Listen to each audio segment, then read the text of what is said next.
আপুনি সকলোতে পাব কিন্তু আইৰ হাতৰ খোৱাৰ সোৱাদে সুকীয়া সঁচাকৈ এটা ইমান প্ৰিয় দৰ্শক আজি আছোঁ বৰমাত আৰু বৰমাত ৩১ নং ৰাষ্ট্ৰীয় ঘাইপথৰ কাষত আছোঁ আৰু বৰমাত এখন সুন্দৰ হোটেলত আছোঁ যিখন হোটেলৰ নাম হৈছে আইৰ আখল ঘৰ আৰু ইয়াত ধুনীয়াকৈ লিখা আছে খানা সকলোতে পাব আইৰ হাতৰ সোৱাদেই সুকীয়া এইটো হৈছে বৰমাত বৰপেটা ৰোডৰ ফালৰ পৰা বা হাউলি ফালৰ পৰা পাঠশালা ফালৰ পৰা বা বঙাইগাঁও ফালৰ পৰা যদি আহে গুৱাহাটীলৈ গৈ থকা অৱস্থাত ৩১ নং ৰাষ্ট্ৰীয় ঘাইপথৰ কাষত বাওঁহাতে পৰিব আপোনাৰ আইৰ আখল ঘৰ কমল নগৰ বৰমা এয়া হ'ল ইয়াৰ এড্ৰেছ আৰু এইটো হ'ল হোটেল আৰু হোটেলৰ ভিতৰত যাম আৰু ইয়াত খুবেই ধুনীয়া অসমীয়া থালি আছে তাতে লিখা আছে অসমীয়া থালি মাটিৰ দাইল টেঙা খাৰ শাক ইত্যাদিৰে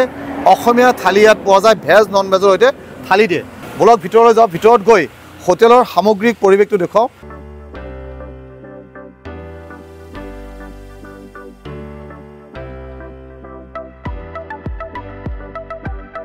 ইয়াত বহি আমি ইয়াৰ যিটো থালি সেই থালিটো ট্ৰাই কৰিম আৰু মই থালিৰ অৰ্ডাৰ অলৰেডি কৰি দিছোঁ চাওঁ থালিত কি কি তেওঁলোকে দিয়ে মই তাৰ আগতে অলপ হাত ধুই আহোঁ ইয়াৰ পৰা হাত ধুই লওঁ বহি লওঁ এয়া আমাৰ থালি লাগিয়ে গৈছে অলৰেডি এয়া হৈছে আমাৰ আইৰ আখল ঘৰ থালি ইমান ধুনীয়াকৈ সজাই দিছে ভাল লাগিছে কেইটা আইটেম দিছে আপোনালোকে ইয়াত চাওক চাৰিওফালে কেইটা আইটেম আছে গণি চাওক 1 2 3 4 5 6 7 8 9 10 11 12টা আইটেম দিছে ইয়াত এইটো কি দিছে ইয়াত এইটো আমাৰ সবজি নৰমাল সবজি এইটো কি দিছে ৰঙালাওৰ সবজি এইটো খাৰ দিছে এইটো বেঙেনা শুকান মাছেৰে বনোৱা হৈছে এইটো শাক আচ্ছা এইটো কলম শাক বুলি কয় এইটো আমাৰ গ্ৰীন চাটনি এইটোতো আচাৰ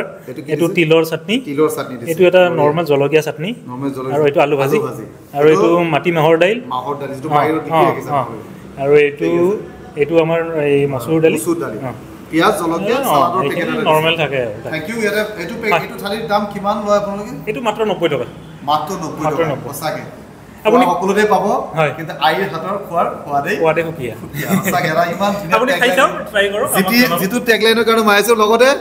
এইটো পাহৰি গৈছিলোঁ পাপৰ এটা দিছে বঢ়িয়াকৈ ভাত গৰমে আছে একদম গৰমে ভাত দিছে ইয়াৰ নৰ্মেল চব্জি সৈতে কিন্তু তিলৰ চাটনি এটা দিছে এইটো খাই চাওক তো জলকীয়া চাটনি এইটো হ'ল গ্ৰীণ চালাড বঢ়িয়া তো এইটো ট্ৰাই কৰোঁ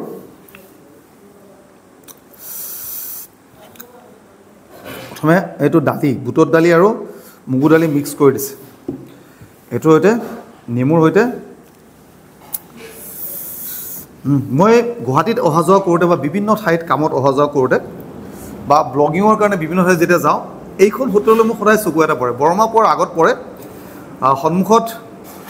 ইংলিছ মিডিয়াম খুবেই বিখ্যাত স্কুল এখন আছে আৰু সেইখন স্কুলৰ সন্মুখত অপজিট ছাইড হয় এইটো প্ৰথম বাইট লৈছোঁ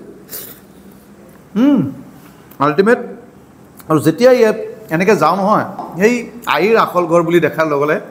মনটো কিবা বেলেগ ধৰণৰ ভাল লাগে আৰু তাতে যিটো টেগলাইন আছে লিখা আছে বুলি ক'লোঁ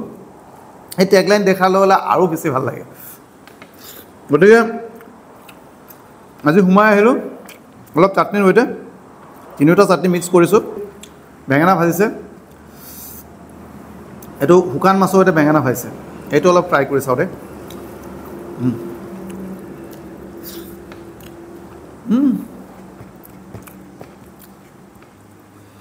এইটো মাহৰ দালি অলপ লৈছোঁ তাতে অলপ নেমু চেপি লৈছোঁ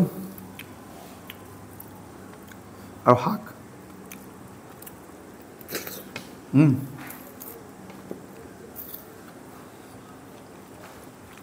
বহুতে বঢ়িয়া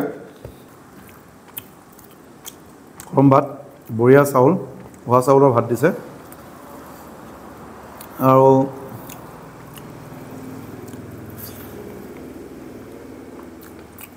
গ্ৰীণ চাটনি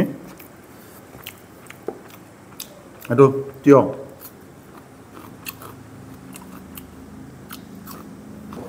একদম নৰ্মেল একদম ঘৰুৱা ষ্টাইল নৰ্মেল অলপ আচাৰ খাইছোঁ এতিয়া আমি খাওঁ খোৱাখিনি এক কৰিব লাগিব আৰু আপোনালোকক কৈছোঁ গুৱাহাটীত অহা যোৱা কৰি যদি খাব মন যায় তেতিয়াহ'লে এনেকুৱা ধৰণৰ ভেজ থালিৰ লগত সৰু মাছ ফ্ৰাই লোকেল ৰৌ মাছ তাৰ লগতে যদি আপোনালোকে পাঠাৰ মাংস লোকেল মুৰ্গীৰ মাংস ব্ৰইলাৰ মুৰ্গীৰ মাংস এনেকুৱা ধৰণৰ খাদ্য খাব খোজে তেতিয়াহ'লে আইৰ আখল ঘৰত আপোনালোকে আহিব পাৰে আৰু এনেকুৱা ধৰণৰ বঢ়িয়া বঢ়িয়া খানা ইমানকেইটা আইটেম দি আপোনালোকে ট্ৰাই কৰিব পাৰে